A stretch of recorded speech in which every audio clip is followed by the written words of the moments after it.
Hello. Hello. Welcome to Frankenstein Tea. Frankenstein Tea is a daily program from the Island Free Library on Block Island. It is with me. I'm Kristen. I'm the library director here at the Island Free Library. And I do a daily program where I read a short story and we do a little bit of an afternoon check-in. Hi, Dad. We began this program, and hi, Mom, if that's you. We began this program during Rhode Island's shelter-in-place restrictions, and Block Island had also those restrictions. We carry it forward as people sort of now decide how comfortable they feel about leaving their homes. And I personally carry it forward as a way to stay connected to stories and to the patrons, and for you to stay connected to us. So as I said before, I like it. I will keep doing it, and I'll keep checking in with you. You know how, and I hope you continue to check in with yourselves. How do you feel today? What's going on today? I know in Rhode Island, it's another gray day, little drizzle this morning. It feels like it could just be drizzly. This morning I woke up and everything was sopping wet. It had not rained. That was just fog. So I was told by my good friend Kathy Payne. She told me, nope, no rain, just fog. It was wet this morning when I woke up. I'm having some water here today. Maybe you're having, it would have been a day for tea, but I didn't quite get the water hot enough to have tea. So I'm just having water. And I just got to do a little shout out to my girlfriends. I'm wearing their sweatshirt, Apocalypso 2, little shout out to Candy and Lee. I have something to read today, and it's not quite a short story, but I can't resist the book. I found it yesterday in the book sale. We're getting lots of donations for books. People have been home cleaning out their bookshelves in their homes and their kitchen cabinets and their, oh wait, I gotta turn that off so you don't hear all that through the whole time. They've been cleaning out. Kristen, will you take the books? Will you take the books? Will you take the books? So we've been taking books in. And that's fun for us because we've been giving books away, and we sell books as a fundraiser for the library. And I think we're going to start putting books out on the front lawn starting next week as a way for, some sort of library services to be open and maybe some fundraising for the library. Not quite sure what that looks like.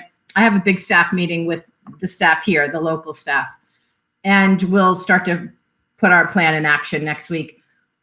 But we have received a load of books, and that's, always fun for a librarian to paw through some books. And, this is the Norton Book of Women's Lives, right? So Norton Anthology, Norton Book of Women's Lives. And it's sort of like just what I've been looking for, because there's a lot of story that I've been wanting to read and not really knowing what piece I could draw out of that story, right? That would be time appropriate, length appropriate, tell the piece of the story that's the best piece to tell. And lo and behold, there's a book on that. So that was fun. And it is chock full of stories that I want to read. I'll just give you, quick, this is what I would like to read. Maya Angelou, Colette, Joan Didion, Isak Dinesen, Anne Frank, Lillian Hellman, Billie Holiday, Zora Neale Hurston, Anne Morrow Lindbergh, Audre Lorde, really, Annalise Nin, Sylvia Plath, Vita Sackville-West, Gertrude Stein, Virginia Woolf, right? Chock full. And that's just the ones that Marguerite Duras, those are just the ones that jump out at me immediately. I'm sure that if I read things that were less known to me, Tetsuko Koreanagi, I would also love it. So there'll be stuff coming out of this book. So there's somewhat autobiographical sections from those authors' autobiographies or biographies. And this woman compiled them. And she said this is what she says: the anthology of excerpts from 20th century memoirs, journals, and autobiographies by women draws on a body of work that's exceptionally rich, perhaps the richest vein of women's literature.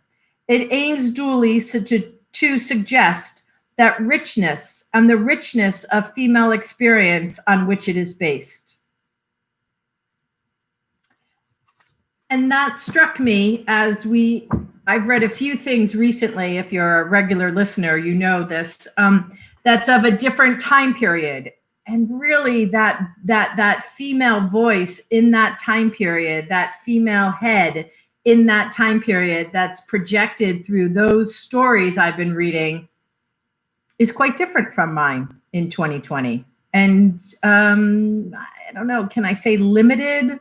Maybe not limited, but different, definitely different.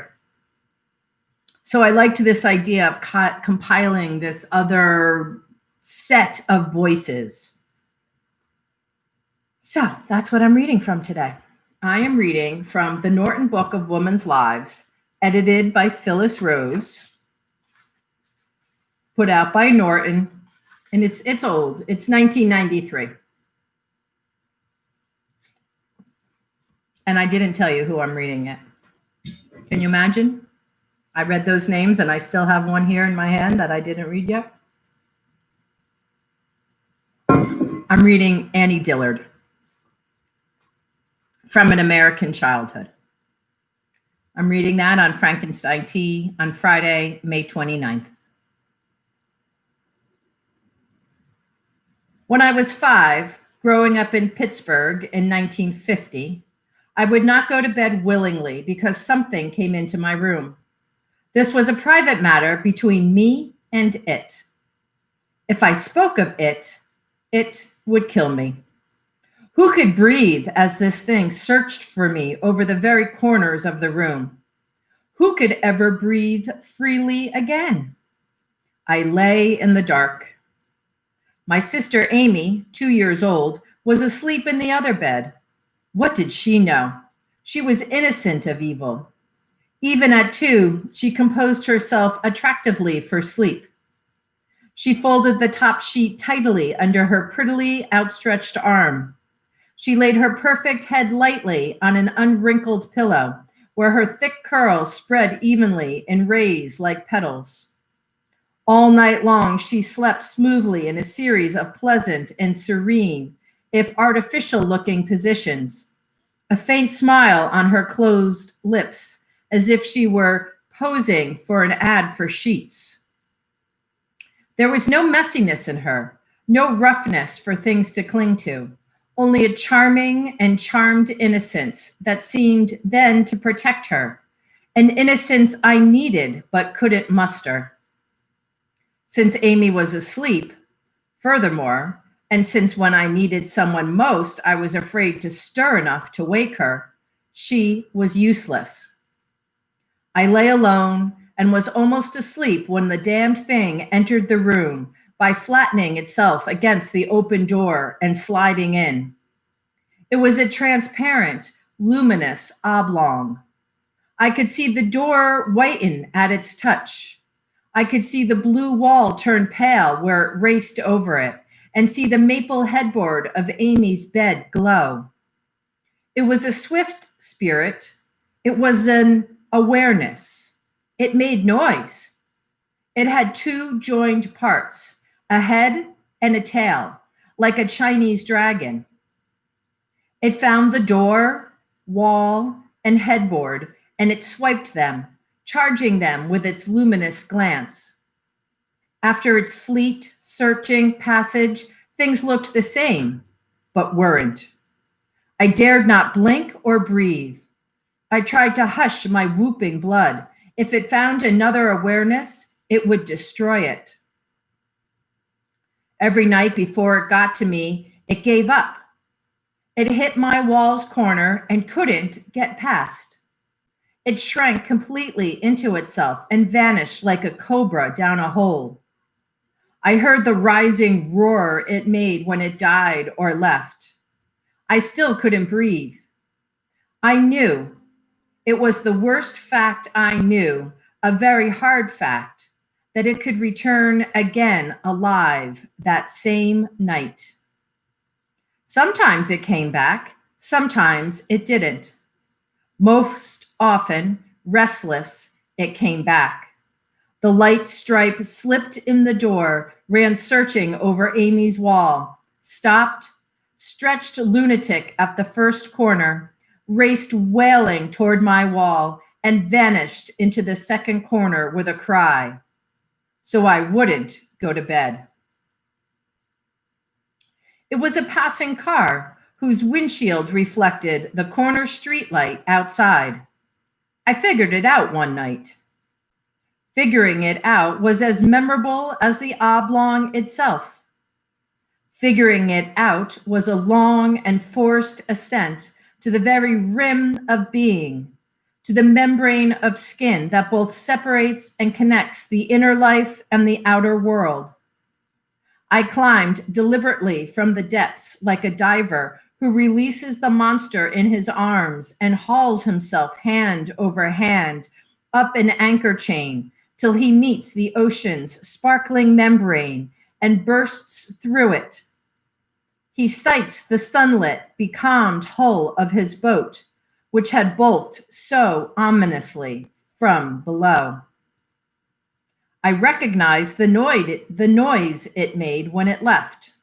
That is, the noise it made called to mind, at last, my daytime sensations when a car passed, the sight and noise together.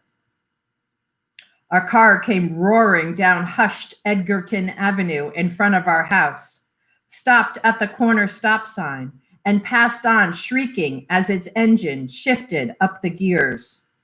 What, precisely, came into the bedroom?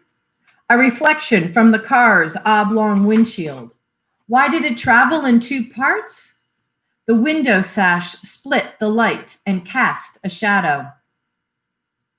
Night after night, I labored up the same long chain of reasoning as night after night, the thing burst into the room where I lay awake and Amy slept prettily and my loud heart thrashed and I froze. There was a world outside my window and contiguous to it. If I was so all-fired bright as my parents, who had patently no basis for comparison, seemed to think, why did I have to keep learning this same thing over and over?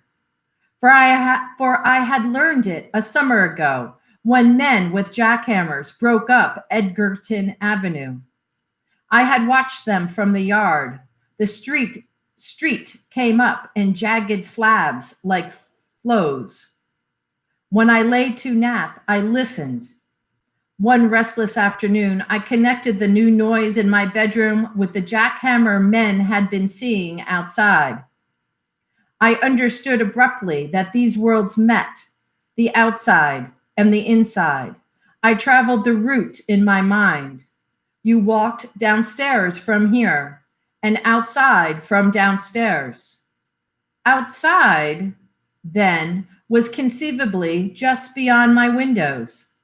It was the same world I reached by going out the front or the back door. I forced my imagination yet again over this route. The world did not have me in mind. It had no mind. It was a coincidental collection of things and people, of items, and I myself was one such item, a child walking up the sidewalk, whom anyone could see or ignore. The things in the world did not necessarily cause my overwhelming feelings. The feelings were inside of me, beneath my skin, behind my ribs, within my skull. They were even, to some extent, under my control. I could be connected to the outer world by reason, if I chose, Or I could yield to what amounted to a narrative fiction, to a tale of terror whispered to me by the blood in my ears, a show in light projected on the room's blue walls. As time passed, I learned to amuse myself in bed in the darkened room by entering the fiction deliberately and replacing it by reason deliberately. When the low roar drew nigh and the oblong slid in the door, I threw my own switches for pleasure. It's coming after me. It's a car outside. It's after me. It's a car. I raced over the wall, lighting it blue wherever it ran. It raced over the wall, lighting it blue wherever it ran. It bumped over Amy's maple headboard in a rush, paused, slithered, elongate over the corner, shrank, flew my way, and vanished into itself with a wail. It was a car. Our parents and grandparents and all their friends seemed insensible to their own prominent defect, their limp, coarse skin. We children had, for instance, proper hands. Our fluid, pliant fingers joined their skin. Adults had misshapen, knuckly hands loose in their skin like bones in bags. It was a wonder they could open jars. They were loose in their skins all over, except at the wrists and ankles, like rabbits. We were whole. We were pleasing to ourselves. Our crystalline eyes shone from firm, smooth sockets. We spoke in pure, piping voices through dark, tidy lips. Adults were coming apart, but they neither noticed nor minded. My revulsion was rude, so I hid it. Besides, we could never rise to the absolute figural splendor they alone could on occasion achieve. Our beauty was a mere absence of decrepitude. Their beauty, when they had it, was not passive, but earned. It was grandeur. It was a party to power, and to artifice even, and to knowledge. Our beauty was, in the long run, merely elfin. We could not, finally, discount the fact that in some sense they owned us, and they owned the world. Mother let me play with one of her hands. She laid it flat on a living room end table beside her chair. I picked up a transverse pinch of skin over the knuckle of her index finger and let it drop.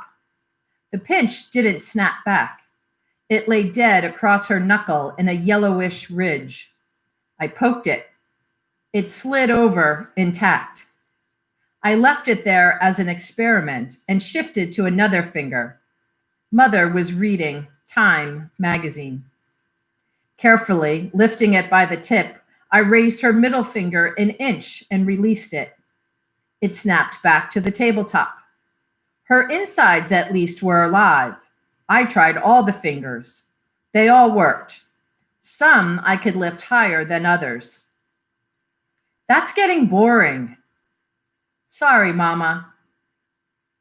I refashioned the ridge on her index finger knuckle.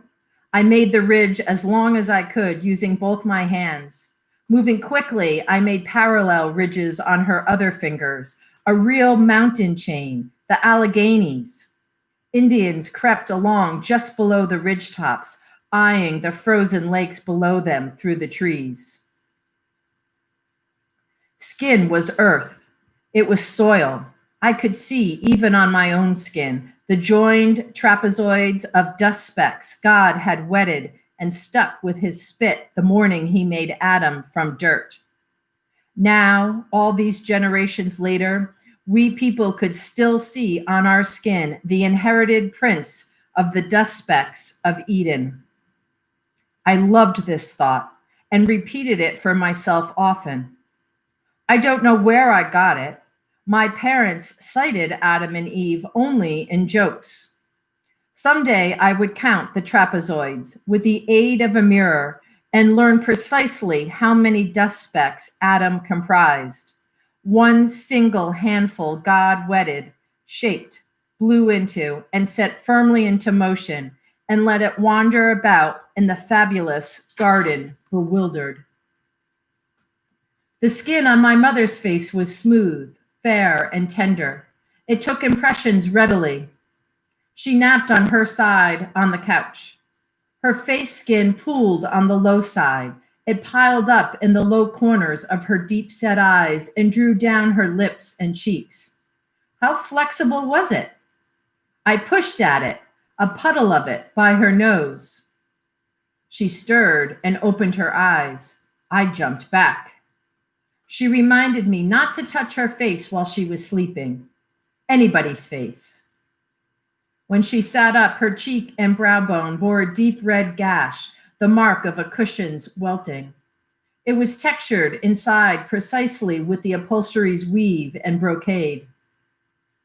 Another day, after a similar nap, I spoke up about this gash. I told her she had a mark on her face where she'd been sleeping. Do I? She said. She ran her fingers through her hair. Her hair was short, blonde, and wavy. She wore it swept back from her high, curved forehead. The skin on her forehead was both tight and soft. It only barely shifted when I tried to move it. She went to the kitchen. She was not interested in the hideous mark on her face. It'll go away, I said. What? She called. I noticed the hair on my father's arms and legs. Each hair sprang from a dark dot on his skin. I lifted a hair and studied the puckered teepee of skin it pulled up with it. Those hairs were in there tight. The greater the strain I put on the hair, the more puckered the teepee became, and shrunken within, concave. I could point it every which way. Ouch! Enough of that! Sorry, Daddy. At the beach, I felt my parents' shin bones. The bones were flat and curved, like the slats in a Venetian blind. The long edges were sharp as swords. But they had unexplained and, I thought, possibly diseased irregularities, nicks, bumps, small hard balls, shallow ridges, and soft spots. I was lying between my parents on an enormous towel through which I could feel the hot sand. Loose under their shin bones, as in a hammock, hung the relaxed flesh of their calves. You could push and swing this like a baby in a sling. Their heels were dry and hard, sharp at the curved edge. The bottoms of their toes had flattened, holding the imprint of life's smooth floors even when they were lying down. I would not let this happen to me. Under certain conditions, the long bones of their feet showed under their skin. The bones rose up long and miserably thin in skeletal rays on the slopes of their feet. This terrible sight they ignored also. In fact, they were young. Mother was 22 when I was born, and father 29. Both appeared to other adults much younger than they were. They were a handsome couple. I felt it overwhelmingly when they dressed for occasions. I never lost a wandering awe at the transformation of an everyday, tender, nap-creased mother into an exalted and dazzling beauty who chatted with me as she dressed. Her blue eyes shone and caught the light, and so did the platinum waves in her hair and the pearls at her ears and throat. She was wearing a black dress. The smooth skin on her breastbone rent my heart. It was so familiar and beloved. The black silk bodice and the simple necklace set off its human fineness. Mother was perhaps a bit vain of her long and perfect legs, but not too vain for me. Despite her excited pleasure, she did not share my view of her beauty. Look at your father, she said. We were all in the dressing room. I found him in one of the long mirrors where he waggled his out-thrust chin over the last push of his night tie knot. For me, he made his big ears jiggle on his skull. It was a wonder he could ever hear anything. His head was loose inside him. Father's enormousness was an everyday, stunning fact. He was taller than everyone else. He was neither thin nor stout. His torso was supple, his long legs nimble. Before the dressing room mirror, he produced an anticipatory soft shoe and checked to see that his cuffs stayed down. Now they were off. I hoped they knocked them dead.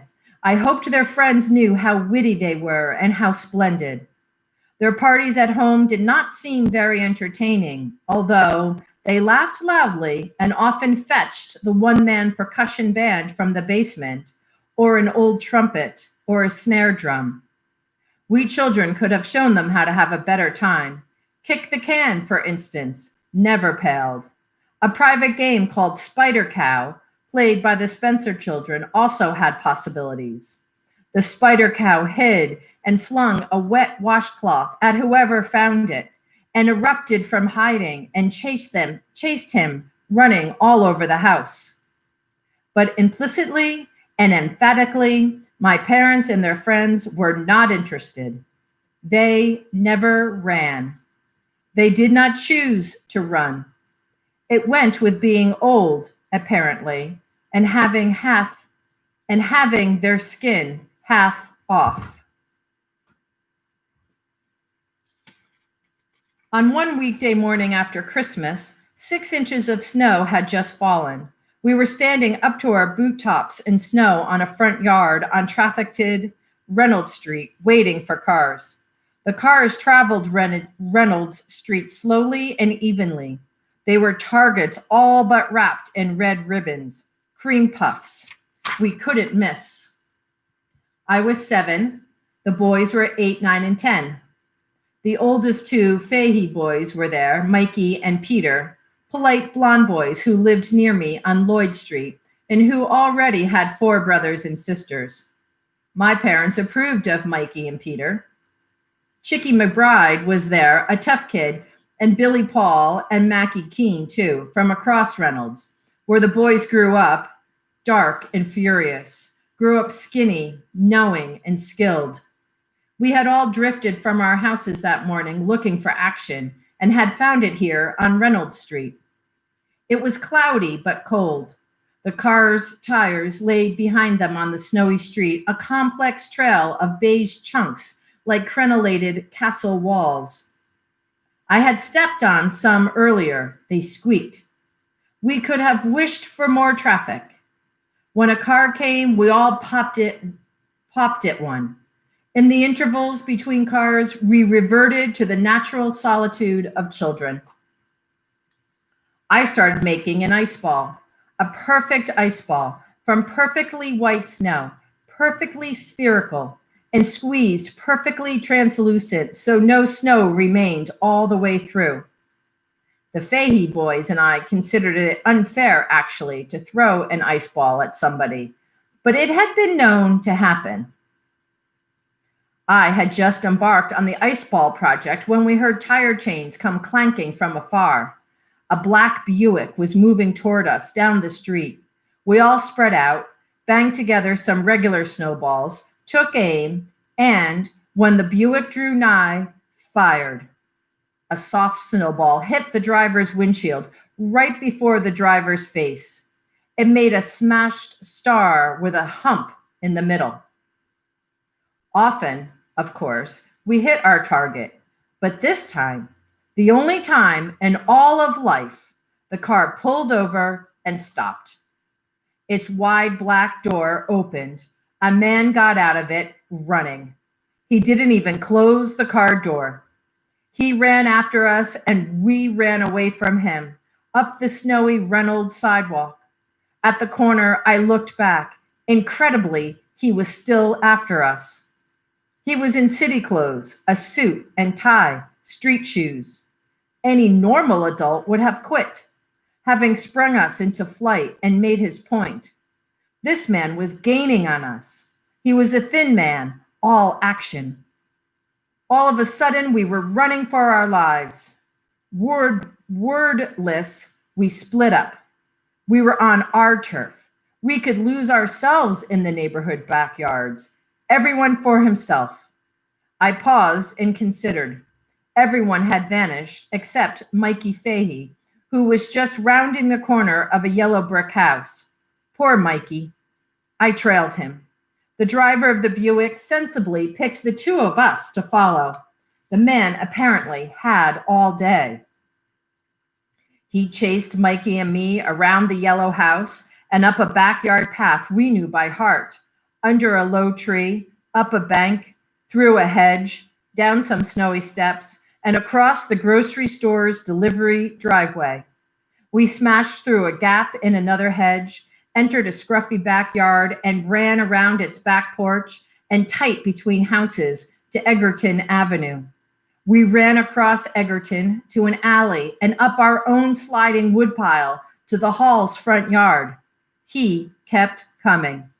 We ran up Lloyd Street and wound through mazy backyards toward the steep hilltop at Willard and Lang. He chased us silently, block after block. He chased us silently over picket fences, through thorny hedges, between houses, around garbage cans, and across streets. Every time I glanced back, choking for breath, I expected he would have quit. He must have been as breathless as we were. His jacket strained over his body. It was an immense discovery, pounding into my hot head with every sliding, joyous step, that this ordinary adult evidently knew what I thought only children who trained at football knew, that you have to fling yourself at what you're doing. You have to point yourself, forget yourself, aim, dive. Mikey and I had nowhere to go in our own neighborhood or out of it, but away from this man who was chasing us. He impelled us forward. We compelled him to follow our route. The air was cold. Every breath tore my throat. We kept running, block after block. We kept improvising, backyard after backyard, running a frantic course and choosing it simultaneously, failing always to find small places or hard places to slow him down, and discovering always, exhilarated, dismayed, that only bare speed could save us, for he would never give up, this man, and we were losing speed. He chased us through the backyard labyrinths of 10 blocks before he caught us by our jackets. He caught us, and we all stopped. We three stood staggering, half blinded, coughing in an obscure hilltop backyard, a man in his 20s, a boy, a girl. He had released our jackets, our pursuer, our captor, our hero. He knew we weren't going anywhere. We all played by the rules. Mikey and I unzipped our jackets. I pulled off my sopping mittens. Our tracks multiplied in the backyard's new snow. We had been breaking new snow all morning. We didn't look at each other. I was cherishing my excitement. The man's lower pants legs were wet. His cuffs were full of snow, and there was a prow of snow beneath them on his shoes and socks. Some trees bordered the little flat backyard, some messy winter trees. There was no one around, a clearing in a grove, and we the only players. It was a long time before he could speak. I had some difficulty at first recalling why we were there. My lips felt swollen. I couldn't see out of the sides of my eyes. I kept coughing. "You stupid kids," he began perfunctorily. We listened, perfunctorily indeed, if we listened at all, for the chewing out was redundant, a mere formality, and beside the point. The point was that he had chased us passionately without giving up, and so he had caught us. Now he came down to earth. I wanted the glory to last forever. But how could the glory have lasted forever? How could We could have run through every backyard in North America until we got to Panama. But when he trapped us at the lip of the Panama Canal, what precisely could he have done to prolong the drama of the chase and cap its glory? I brooded about this for the next few years. He could only have fried Mikey Fahey and me in boiling oil, say, or dismembered us piecemeal, or staked us to anthills, none of which I really wanted, and none of which any adult was likely to do, even in the spirit of fun. He could only chew us out there in the Panamanian jungle after months or years of exalting pursuit. He could only begin, "You stupid kids," and continue in his ordinary Pittsburgh accent with his normal righteous anger and the usual common sense. If in that snowy backyard, the driver of the black Buick had cut off our heads, Mikey's and mine, I would have died happy, for nothing has required so much of me since as being chased all over Pittsburgh in the middle of winter, running terrified, exhausted, by this sainted, skinny, furious, red-headed man who wished to have a word with us. I don't know how he found his way back to his car.